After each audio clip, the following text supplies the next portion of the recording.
ఇప్పుడు అది పక్కనే కంట్రీ, అది ఇండిపెండెంట్ కంట్రీగా డిక్లేర్ చేసుకుంది బెలూచిస్తాన్.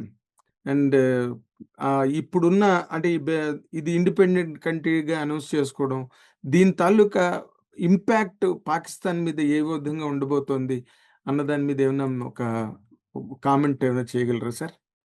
పాకిస్తాన్ వారు అంతర్గత సమస్యలను పరిష్కరించుకోవడం చాలా అవసరం. సో దాన్ని వెళ్ళి ఇప్పుడు బలూచిస్తాన్ సమస్య కావచ్చు, లేకుంటే ఇప్పుడు ఇండస్ వాటర్ ట్రీటీ కావచ్చు, వీటన్నిటిని కూడా పాకిస్తాన్ పరిష్కరించుకోవాలి. లేకుంటే పాకిస్తాన్కి నీళ్లు ఉండవు, వాళ్ళు కరువులు ఎదుర్కోవాల్సి వస్తుంది.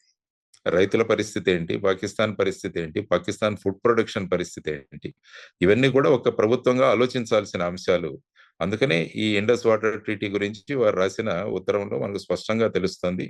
భారత్ తీసుకున్న నిర్ణయం ఏదైతే ఉందో పాకిస్తాన్ మీద ప్రభావం చూపించింది, కాబట్టి వారు మనల్ని వేడుకుంటున్నారు దాన్ని మళ్ళా రీకన్సిడర్ చేయమని అన్నది మనం ఆలోచన. కాబట్టి ఒకవైపు ఇంటర్నల్ ప్రాబ్లము, ఒకవైపు బలూచిస్తాన్ ప్రాబ్లం, ఒకవైపు పాకిస్తాన్ యొక్క ఎకానమీ ప్రాబ్లం.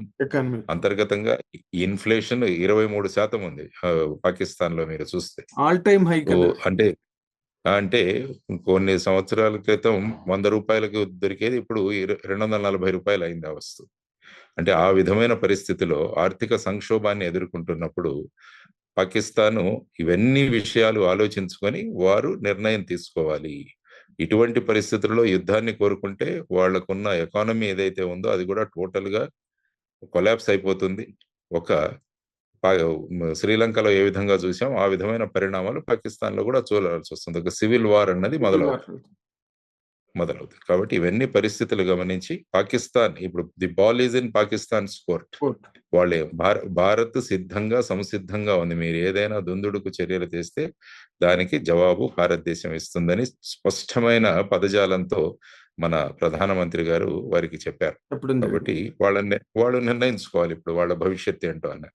ఇప్పుడు మనం ఫస్ట్ టైం ఇన్నాళ్ళ ఇండియా పాకిస్తాన్ రిలేషన్స్ మధ్య పలుమార్లు ఈ వార్లు ఇవన్నీ పుల్వామా అటాక్లు అవి ఇవన్నీ జరిగినప్పటికీ కూడా ఈసారి పాకిస్తాన్ సిటిజన్సే వాళ్ళే అసలు ఈ ఇండియాతో వార్ వద్దని, అసలు మనకే తిండి లేదు, పీఓ కాశ్మీర్ని ఏం చేసుకుంటాం అని చెప్పి వాళ్ళు బహిరంగంగా వచ్చి మాట్లాడుతున్నారండి. ఈ మాట్లాడడాన్ని వాళ్ళు పాకిస్తానీసే అలా మాట్లాడడాన్ని మీరు ఏ విధంగా చూస్తారు సార్?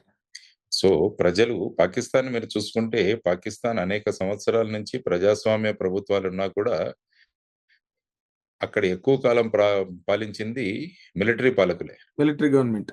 మీరు చూసుకుంటే జనరల్ జియావుల్ హక్ కావచ్చు, లేకుంటే యాహ్యా ఖాన్ కావచ్చు, లేకుంటే ముషరఫ్ కావచ్చు. సో ఈ విధంగా మిలిటరీ పాలకులు పాలించారు దాన్ని.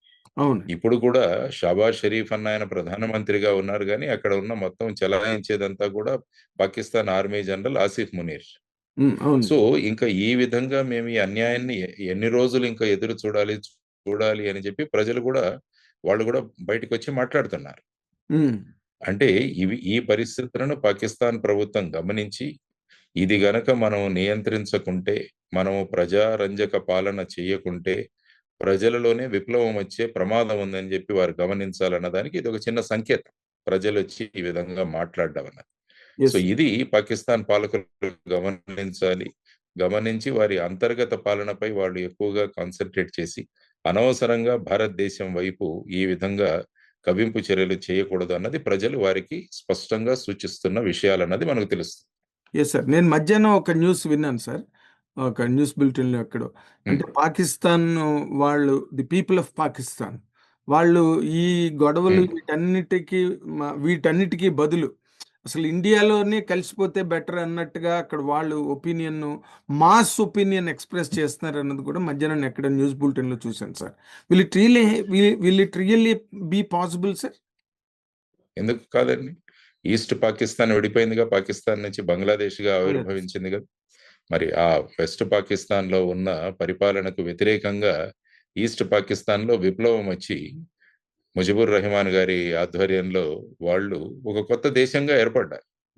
అటువంటి దేశం ఏర్పడడానికి భారతదేశం సహకరించి, అప్పుడు భారతదేశం ఆర్మీ మన వారికి సహకరించాం 1971 ఇందిరాగాంధీ గారి నాయకత్వంలో. సో అది మనం చూసాం. సో ఈ విధంగా ప్రజలు ఈస్ట్ అండ్ వెస్ట్ జర్మనీలు అవి కూడా ఎంతో శత్రు దేశాలుగా ఉండేవి, ఇప్పుడు కలిసిపోయాయి జర్మనీగా. సో అవునండి. ఆ విధంగా ప్రజాభిప్రాయాలు ఎప్పుడైతే అవుతాయో వాటిని పాలకులు ఏం చేయలేరు. ఎంతమందిని మీరు కాల్చి చంపుతారు? ఎంతమందిని మీరు చేయగలరు చెప్పండి? రవి అస్తమించని బ్రిటిష్ సామ్రాజ్యం అన్న వాళ్ళని మనం దేశం నుంచి వెళ్ళగొట్టగలిగాం ప్రజలు శాంతియుత మార్గం. శాంతియుత మార్గం. ఇది మన మన దేశమే ఉదాహరణ దానికి.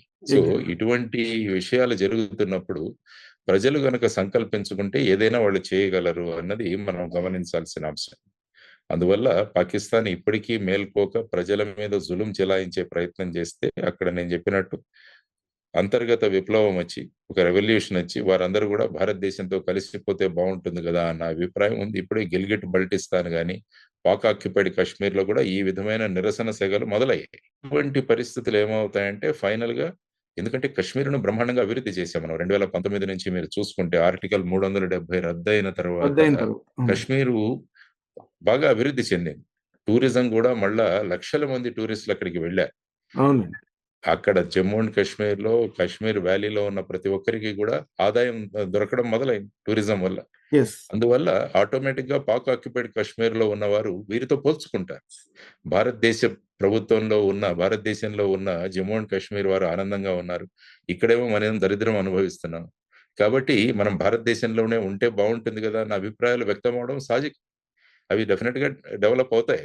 ద వెల్కమింగ్ అందువల్ల కూడా. రాబోయే కాలంలో పాకిస్తాన్ ఈ విధంగా ఈ విధమైన ప్రవర్తన గనక పాకిస్తాన్ ప్రభుత్వాలు, అక్కడి ఆర్మీ గనక చేస్తే ప్రజలు భారతదేశంతో కలిసిపోవడానికి వారు ఎప్పుడు కూడా సుముఖంగా ఉంటారన్నది నేను చాలా చోట్ల చెప్పాను.